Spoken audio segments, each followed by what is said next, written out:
ডাকনে কই সাহাবীরা রে,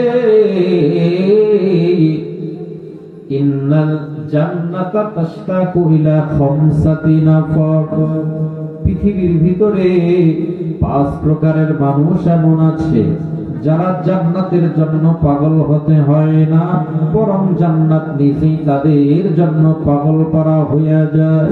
আমার ভাইরা, সারা জীবন আমি আপনি যদি জান্নাতের জন্য পাগল করা হই, জান্নাত যদি আমাদেরকে গ্রহণ না করে কোনো লাভ আছে? কোনো প্রকারের কোনো লাভও নাই, শুধুমাত্র ক্ষতি আর লস। আল্লাহর নবী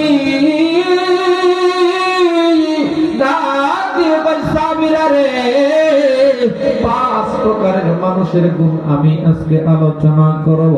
5টা পরিচয় আমি তোমাদেরকে তুলে ধরব। 5টা গুণ আর বৈশিষ্ট্যের কথা আমি নবী তোমাদেরকে জানায় দেব।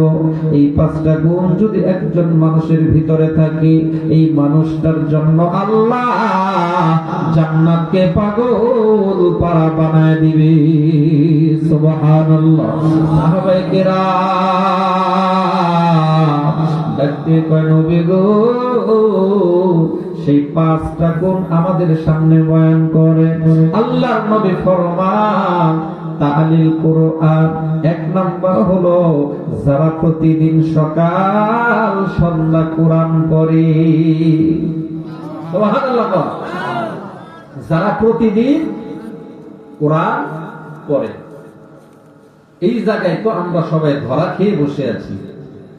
অনেক মুরব্বী বাবাজি আছি, 5 ওয়াক্ত নামাজ পড়ি, সকাল সন্ধ্যা তাসবিহ জপি, কিন্তু কোরআন তো পড়ি না। পড়ি? বলেন সবাই কি কোরআন পড়ে? সবাই কিন্তু কোরআন পড়ে না।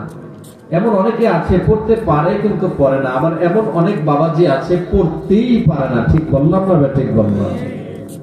এদের উপায়টা কি? আল্লাহর নবী ফরমান সাহাবীরা,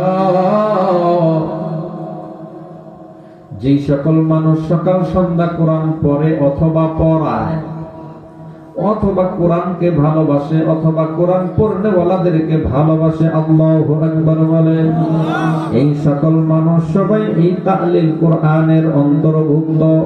এই যে আপনারা আজকের মাহফিলে এসেছেন, শুধুমাত্র কি খিচুড়ি খাওয়ার লোভে?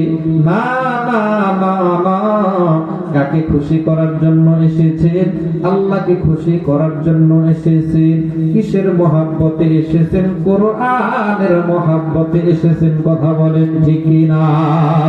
এখানে এমন অনেক গুরুত্বপূর্ণ মানুষ আছে, এই জায়গাতে 5,000 টাকা দিয়েও এই পরিবেশে বসে রাখা সম্ভব নয়, কিন্তু এখানে বসে আছেন। কথা বলেন ঠিক কিনা?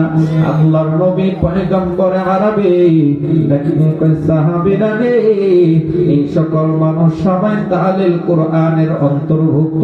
সবার জন্য আমার আল্লাহ জান্নাতকে পাগল পারা বানায়া দিবে। সুবহানাল্লাহ।